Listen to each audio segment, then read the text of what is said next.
I'm your welcome to 23. You're joining me for My First Two Loves, Chapter 14. Just missed it.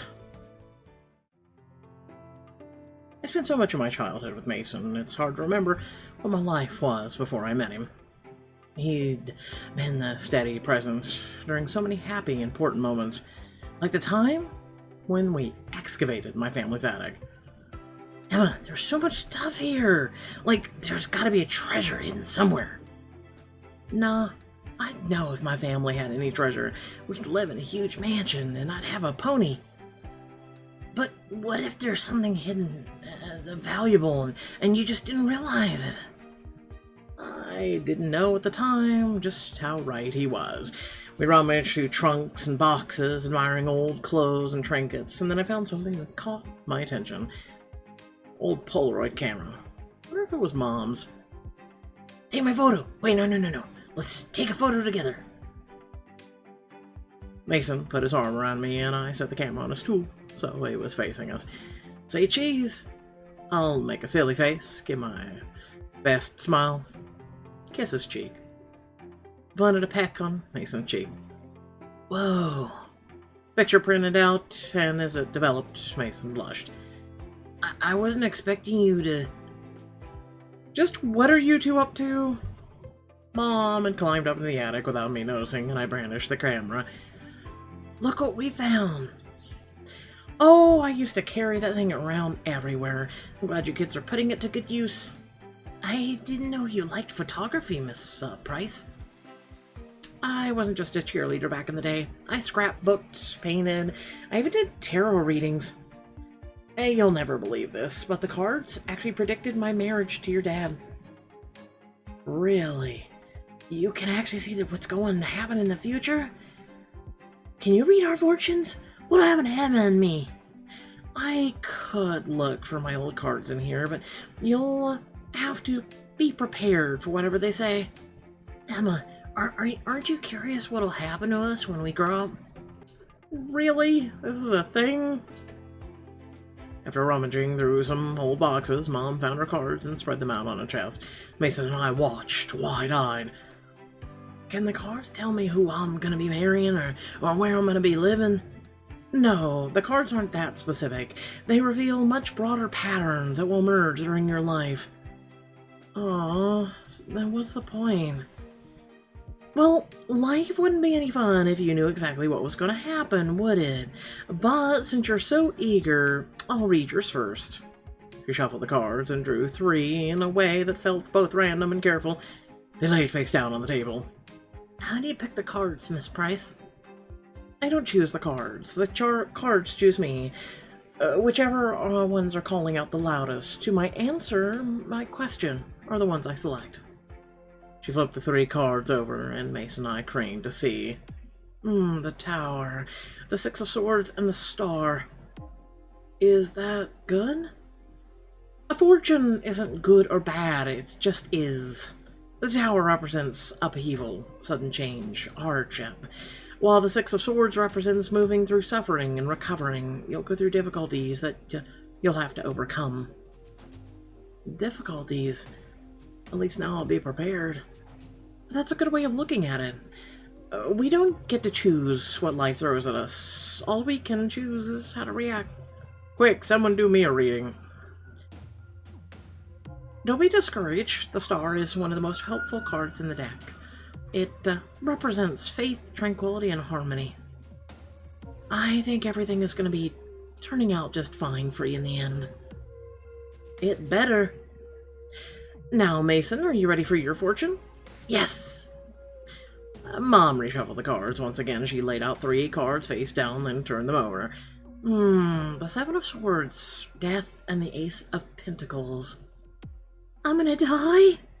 Don't worry, Mason, that card doesn't literally represent dying. The 7 of Swords has to do with uncertainty, secrecy, and escaping responsibility. Meanwhile, Death is a card associated with rebirth and change, often change for the better. The Ace of Pentacles represents prosperity, trust, and security. You'll sow seeds that will one day flourish. I'm all confused. What does it all mean? Oh, Lord. I think it just means you're going to learn how to be open and honest, confront something you're avoiding, change your mind about something important.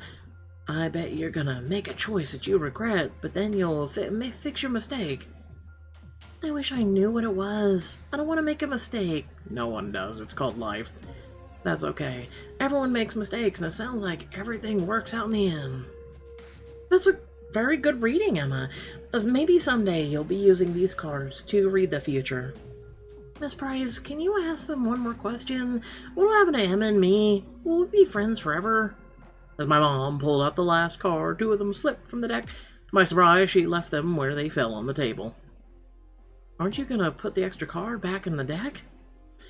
If the card wanted to be seen, then we have to consider it. She flipped over the cards and raised her eyebrows. Fascinating. The two that fell out together are lovers and the 10 of cups. Mason's face flushed. The lovers? Does that mean we're getting married? It doesn't have to be romantic, but who can say? The 10 of cups represents growing alongside someone and sustained happiness. The lovers, meanwhile, represents a spark of passion, something new and sudden. What about the two other cards? The 7 of wands represents conflict and competition. And the last one is judgment, which is about making decisions. But when I turned it over, it was reversed, which means the inability to decide. So kind of like us with Noah and Mason. Tee-hee. So Mason and I are going to have some kind of conflict and we won't know what to do?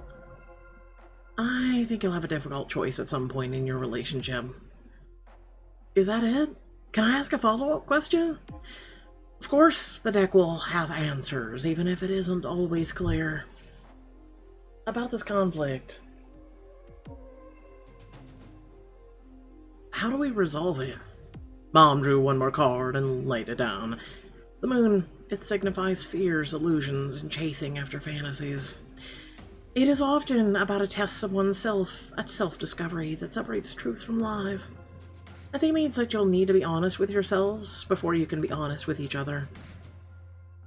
Wow, that sounds like a lot of trouble. Mason turned to me, a serious and earnest expression on his face. He took in my hand in his. Emma, whatever these cards say, I know we're gonna work through it. You're the most important person in my life. There's nothing that can change that. Mason. Looking into his eyes, I knew he was telling the truth. My worries melted away. I knew we'd be okay. We can never know for sure what will happen. Life is what you make it. However, I do know that dinner is in 5 minutes, and my homemade ravioli is on the menu. Race you to the table! Mom laughed as we rushed past her down the stairs. In those days, Mason and I were attached at the hip. But we weren't kids anymore. Now Mason and I sat on his bed in his new bedroom, gazing at the old Polaroids I'd taken that day. Oh, Mason, I'm so happy you still have these. I don't know when they fell behind my desk, but I'm glad I found them. I was thinking of framing them, but why don't you take them? They're your pictures, after all. Are you sure? Maybe they'll encourage you to reignite your photography hobby. Mason took my hand, gently folding it around the photos. My heart pounded in my chest. Something about the way he looked at me felt more than friendly, but maybe I just wanted it to be. I didn't know you wanted me to be a photographer, Mason. Well, from your work that I've seen, it's obvious you have a lot of fun with it. Yeah, I guess I do.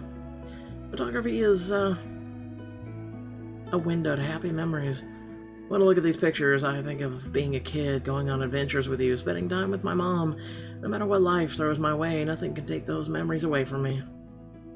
You should take more photos so that I can have some in my room too. Why don't you just keep one? There are plenty here. Good idea. I need proof I knew you before you became famous. He looked through the Polaroids and picked out one we'd taken together. My heart beat a little faster. I was happy that was the one he wanted. But my elation deflated as he stuck it on his bulletin board, right beside a photo of him and Ava. One day, Emma, you're going to be the real deal. I can feel it. I forced a smile, but inside I was hurting all over again.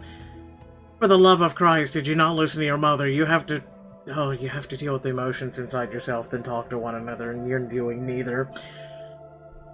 My mom and, my dad and Mackenzie left not long after dinner, but I hung out with Mason a little longer. When I finally was ready to leave, he drove me home. Mason had given me rides so many times over the years. He joked that he kept the passenger seat defaulted to my preferences. But I couldn't shake the heartache I felt. His car may have looked the same, but everything with Mason was different now. You okay? You're kinda quiet. I was just thinking, things are so different. You've got a new house, a girlfriend, and I know you keep saying nothing's changed between us, but it has, Mason. We're not the way we used to be. Out of the corner of my eye, I could see Mason tense up ever so slightly. He let out a sigh. Yeah, I know. I felt it too. I wish I'd handled things differently. Remember the night I called to tell you my family was moving? I remembered and I cringed at the thought. I started bawling, berated Mason for not telling me sooner. We didn't speak for days. I'm sorry I took out my frustration on you. I'd been arguing with Dad that day and I was in a bad mood, so I guess it hit me harder than it should have.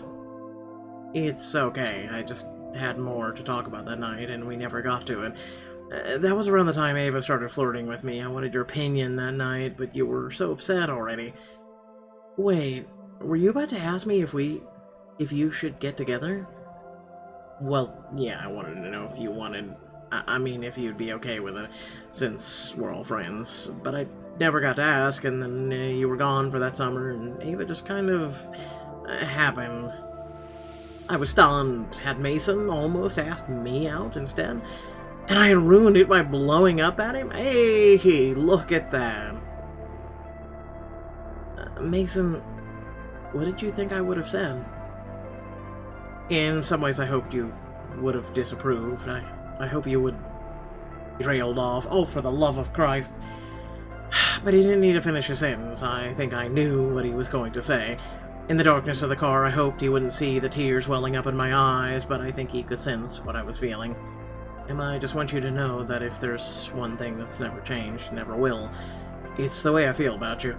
You're one of the most important people in my life. I care about you so much, and maybe someday...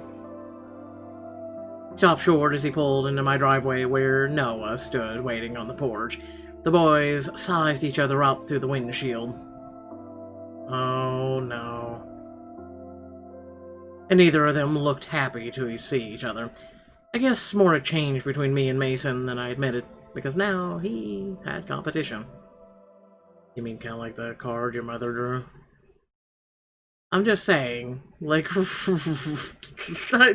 this book. Anyway, without further ado, thank you all for watching. Please remember to like, share, and subscribe. Head in the description below, links to social media, Discord, and a few links to support me and my content. At least it wasn't 5 minutes long. Once again, thanks for watching. Queen Bee's up next, unless you've already watched it and you're watching this afterwards. Anyway, peace out.